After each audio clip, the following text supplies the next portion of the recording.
¿Qué onda, chavos? ¿Cómo les va? Bueno, fíjense que apenas les había dejado a mis alumnos de primer semestre una tarea acerca de descifrar si una aseveración popular de la psicología era un mito o era verdadera.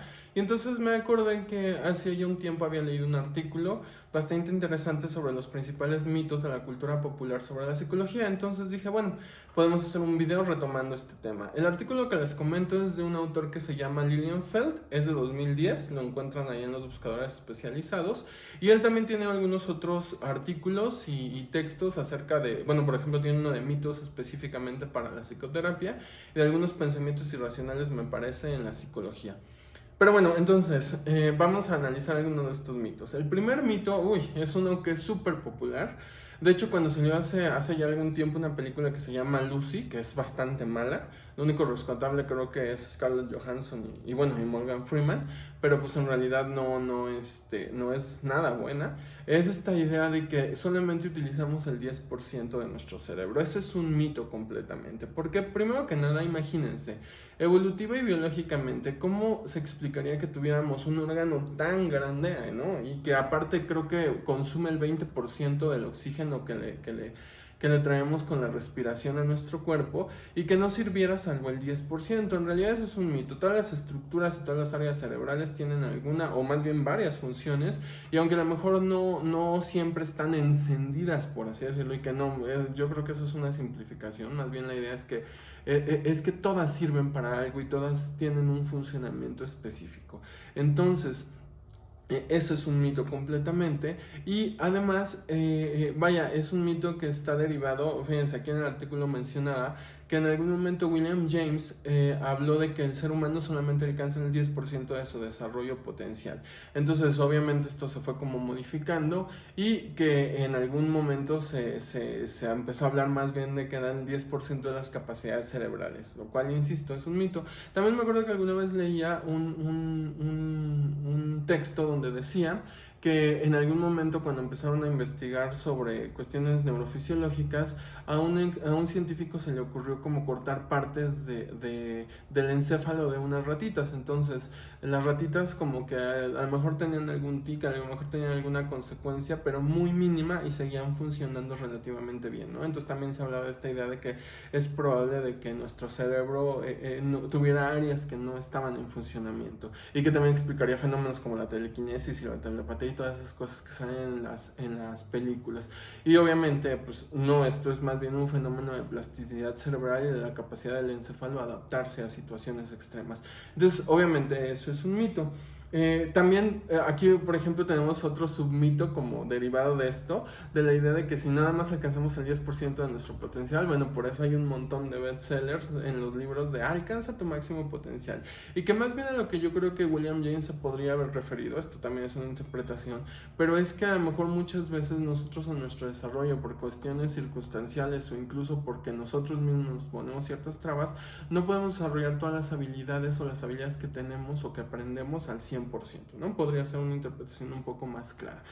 El segundo mito también es un mito muy recurrente en ciertas películas, como por ejemplo en una que se llama Anger Management, donde sale Jack Nicholson y Adam Sandler, acerca de que es mejor siempre como que expresar tu ira en vez de guardártela, como esta idea de la catarsis nada más por ser catarsis. Incluso hace poco también veía un capítulo repetido de How I Met Your Mother, uno que se llama La Cadena de Gritos, ¿no? Donde plantean esa idea, ¿no? De que todos se tienen que estar gritando para ir sacando cada uno, o el jefe le grita al empleado, el empleado le grita o al, no sé, al que le está sirviendo en el restaurante le grita a su hija. O sea, como esta parte de que siempre debe de haber una expresión para que todos podamos estar bien.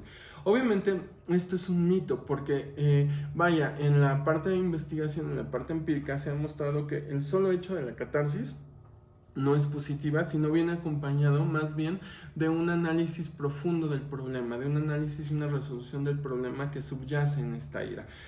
También, por ejemplo, Lilienfeld hablaba acerca de esta idea de que por eso los videojuegos y ver películas de pronto violentas es como catártico, y decía, bueno, esto también se ha visto, no es necesariamente así, a lo mejor puede segregar un poco de algunas situaciones dopaminérgicas en el cerebro, pero no necesariamente es catártico.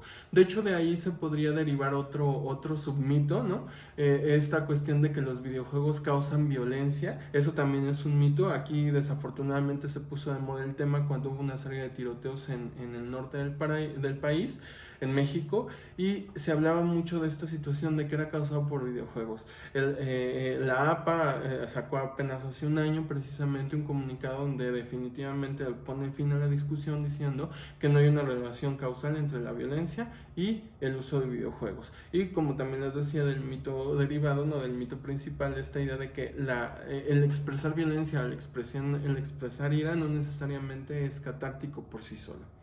Bueno, luego también hay otro tercer mito del que hablaba Lilienfeld, y este está interesante porque se podía conectar con el otro artículo que les comentaba, creo que más bien es un capítulo de un libro que les comentaba acerca de los mayores mitos, pero de la psicología como clínica, en el aspecto de la psicoterapia. Y uno de ellos, que insisto se conecta con el artículo original, es esta situación de decir que la baja autoestima es la causa de un número de problemas psicológicos, es como la mayor causa de problemas psicológicos en las personas. Y esto también lo vemos como mucho en las películas o en las series, donde vemos que las personas que tienen baja autoestima por alguna situación familiar o escolar o cosas por el estilo, forzosamente tienen después algún tipo de consecuencia negativa en su vida, ya sea que son personas inhibidas o ya sea que, incluso volviendo a lo de la expresión de la ira, son personas violentas. Es decir, son personas que forzosamente la autoestima les causó algún tipo de consecuencia negativa en su vida.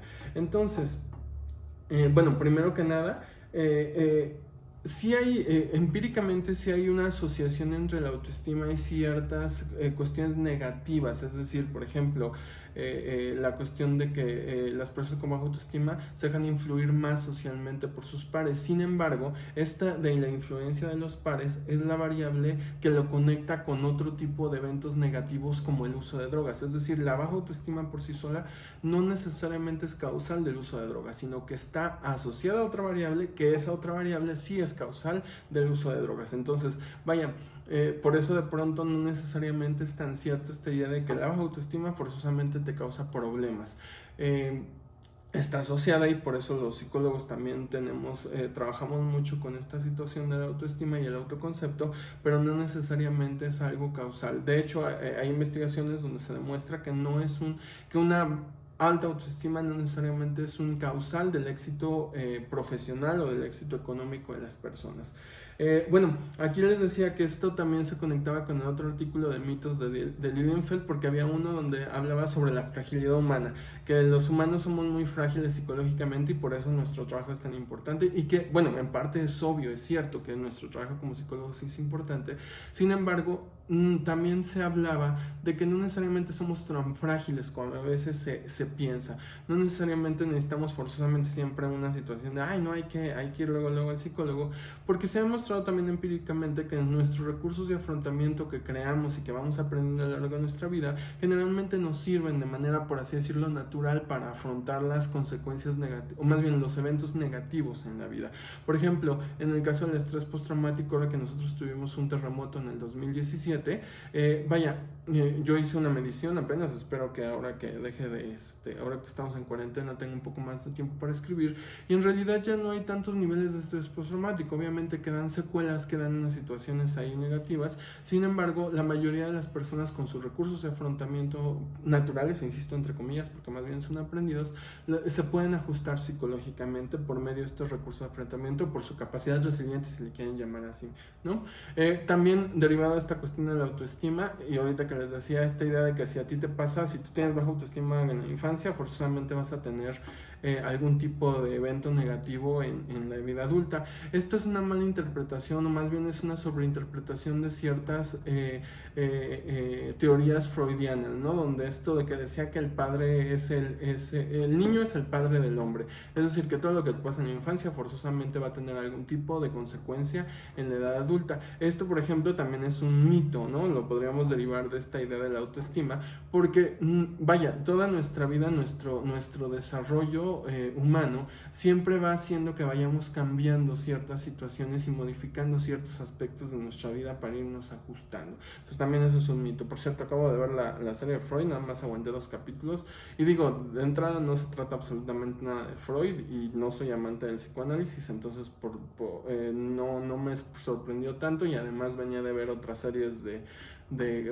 acaba de ver The Alienist hace poco, obviamente estaba viendo Mindhunter por ahí, y entonces no me sorprendió. Es otra serie igual detective, está policíaca, de asesinatos, que no tiene nada que ofrecer, pero bueno, si la quieren ver, allá bajo su riesgo.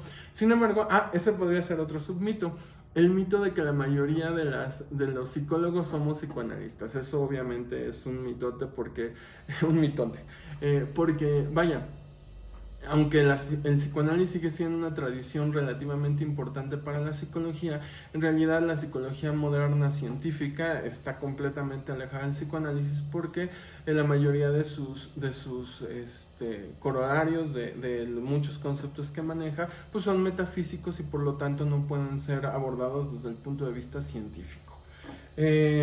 Vale, entonces pasemos a otro mito. El otro mito que decía en el artículo de Lilienfeld es: la memoria humana funciona como una videocámara. Muchos creemos que nuestra memoria, y de hecho hay muchas personas que alaban su memoria, ¿no? Acerca de que tienen memoria fotográfica, que pueden recordar específicamente cosas así como si fueran una fotografía. Esto, hay personas que tienen una capacidad de memoria muy grande, sin embargo, dista mucho de la realidad. La memoria es bastante falible, como muchos de nuestros sentidos y como muchas de las funciones que tenemos como organismos, tienen muchos errores. De hecho, si nosotros nos ponemos a pensar, cuando hablamos de algún tipo de recuerdo y lo platicamos con nuestra familia que también lo pudo haber vivido, la mayoría tienen vaya, a lo mejor no son bilateralmente diferentes, pero vaya, no concuerdan muchos detalles. Esto es porque nuestra memoria, más que reproductiva, es reconstructiva, es decir, reconstruye hechos, no los reproduce. Hay un montón de estudios, ¿no? Lilienfeld habla de uno donde a una persona se le hizo se le como implantó un recuerdo acerca de que se había perdido en un centro comercial a los 5 años. También hay un estudio por ahí de unas personas que se les hicieron creer que habían viajado en globos, porque les presentaban fotos trucadas, les presentaban otras personas que les comentaban, y entonces ellos construían el recuerdo, porque nuestra memoria no es para nada infalible.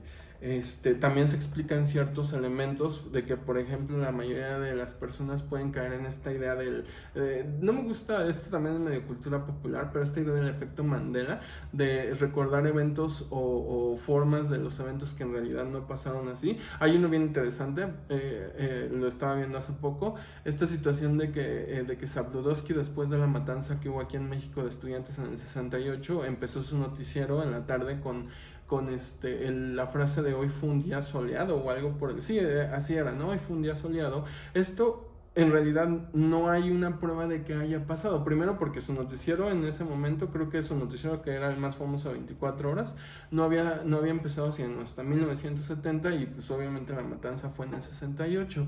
Esto parece ser que más bien fue un recuerdo, una memoria colectiva falsa, que empezó, por cierto, irónicamente, lo leí en alguna parte, con un artículo de Ines Dresser, y entonces mucha gente lo repite como si fuera una verdad, como si incluso lo hubieran escuchado las personas que les tocó esa época, y algunos que juran y perjuran que alguno de sus papás o alguno de sus abuelos lo escuchó en el radio o en la televisión, porque en ese momento, hay muchas incongruencias de si lo dijo ese día, ¿no? Porque en realidad no lo pudo haber dicho ese día por el horario en que pasaron los hechos. Eso no quita que no fuera un periodista bastante, como dicen por aquí, chayotero, ¿no?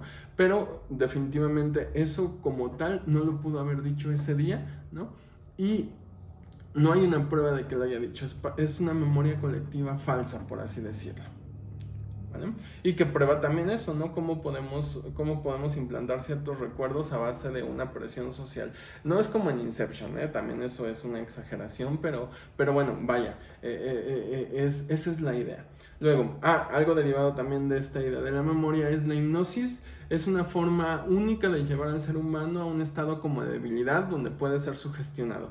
Obviamente la hipnosis también, ni siquiera la hipnosis psicoanalítica y la hipnosis, ahí en la serie de Freud hay una escena bien interesante con la cuestión de la hipnosis, y que eso fue una de las cosas curiosas que me gustó, de que en realidad incluso Freud lo manejaba como un fraude según la serie, y que no lo dudo.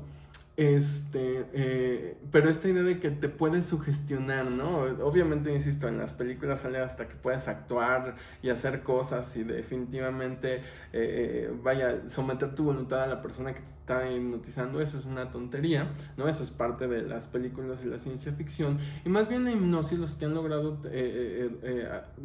realizar técnicas derivadas de esta idea de la hipnosis, más bien es que te llevan a una especie de estado similar al sueño. Entonces sí es posible que te estén,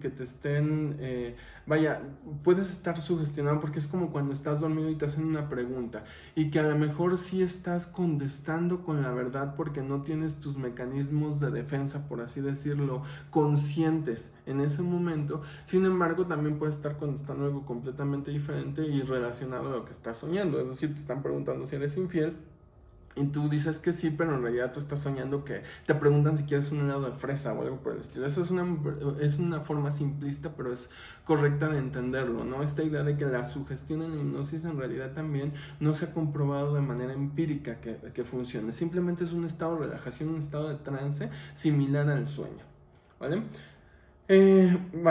Después de eso, este otro mito también está bien interesante, de que el polígrafo es una prueba altamente fiable para detectar mentiras. Aquí en México, sobre todo en el sexenio antepasado, el polígrafo era el arma principal también en el sexenio pasado, de la Policía Federal, ¿no? Y para todo querían pruebas de confianza con polígrafo.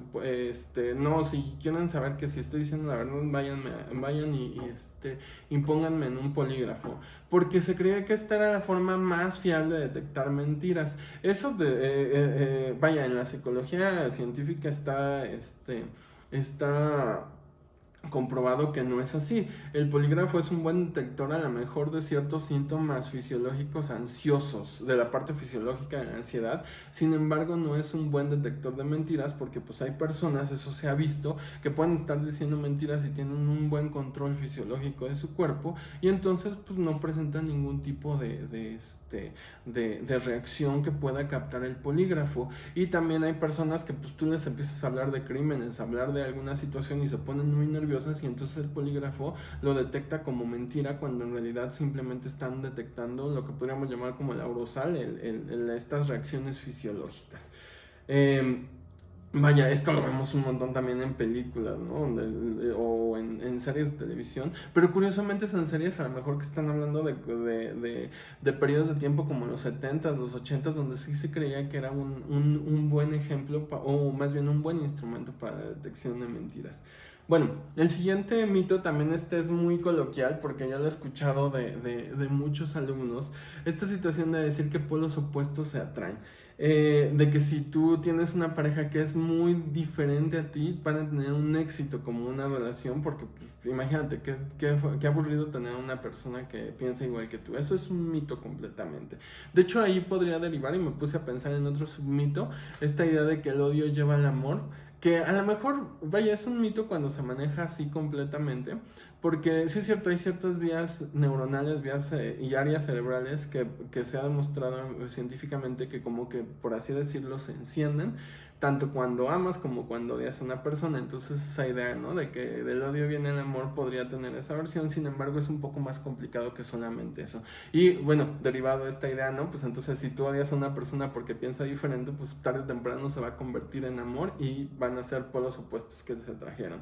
Esto es un mito, porque podríamos hablarlo hasta desde el complejo de desaparatidad de Fromm. Sin embargo, desde el punto de vista empírico hay cuestiones muchísimo más claras de que en los estudios se ha visto que la mayoría de las personas que tienen relaciones a largo plazo, relaciones exitosas a largo plazo, pues son personas que tienen rasgos de personalidad relativamente similares, y que, por ejemplo, también en la parte actitudinal, es decir, las actitudes que tienes hacia la política, hacia ciertas situaciones de la vida cotidiana, pues se parecen, porque al fin y al cabo tienen que compartir eso importante, ¿no? ¿Qué onda con Siri? ¿Quién sabe qué le pasó? Bueno, el siguiente mito es: las personas con esquizofrenia tienen múltiples personalidades. Esperen un momentito porque Siri ya se volvió loca. Les comentaba entonces que este otro mito está muy relacionado con la cuestión de la mala concepción de las psicopatologías. Cuando salió una película que se llama Fragmentado, ¿no? Siempre, ¿no? El sobrediagnóstico de las personas que de pronto se creen psiquiatras o psicólogos, ¿no? Pues es que tiene esquizofrenia con personalidades múltiples. Eso en primer lugar no es el nombre de lo de la personalidad múltiple. El trastorno de la personalidad múltiple se llama trastorno de identidad disociativo y no tiene nada que ver con la esquizofrenia. Pero fíjense que aquí en este artículo de Lilienfeld, en el que les comento que utilicé como base para este video, tiene algo bien interesante. Yo no lo sabía, pero dice que el psicólogo suizo que le puso, se llama Bleuer, creo, aquí lo tenía, el que puso el término de esquizofrenia, literalmente o etimológicamente significa mente dividida. Esto hace alusión más bien a la cuestión de que el sujeto pierde el contacto entre la realidad mental y la realidad física, por eso esta idea de la mente dividida.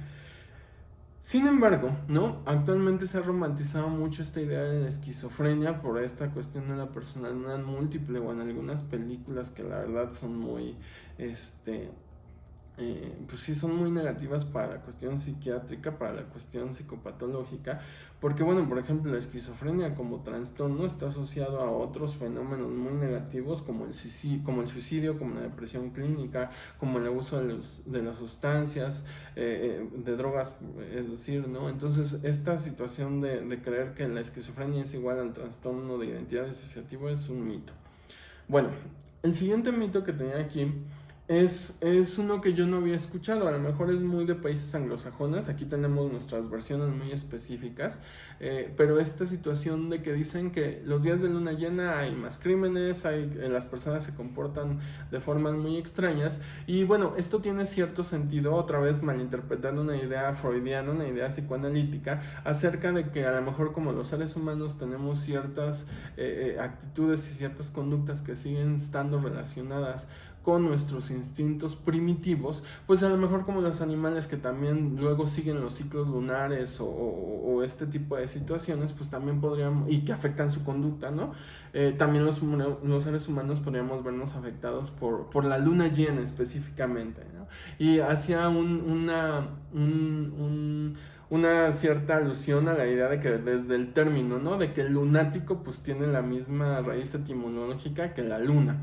Entonces esta situación de que la luna llena se presentan más crímenes y más situaciones de conducta extrañas, pues es un mito. Y más bien está asociada a una situación de profecía autocumplida, porque aquí lo ponían de forma empírica, donde decían que, por ejemplo, cuando la policía o las enfermeras en hospitales registraban ciertas situaciones extrañas, lo ponían así: es que hoy fue luna llena. Sin embargo, había más lunas llenas en ese año y cuando no pasaba nada simplemente tendían a omitirla, pero o sea, estaban predispuestas a que si algo pasaba en luna llena forzosamente lo reportaban, más que cuando no pasaba.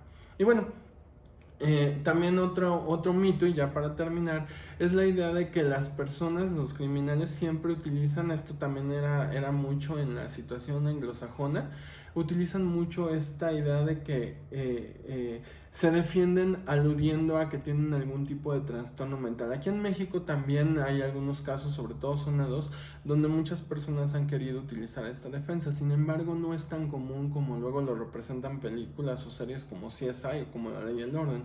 Y además, otra vez, ponen muy mal entendido lo que es una psicopatología, porque de pronto creen que una persona con una psicopatología forzosamente va a ser violenta o va a ser criminal, y pues esto dista mucho de la realidad. Bueno, y con esto terminamos este video. Espero que les haya gustado, y si tienen algún tipo de duda lo pueden poner en los comentarios, o si no pueden recurrir a los artículos, insisto, de este autor y sus colaboradores, que han hecho un esfuerzo por ahí para tener textos sobre estos mitos de la cultura popular sobre la psicología. Y bueno, pues nos vemos después. Muchísimas gracias por verme.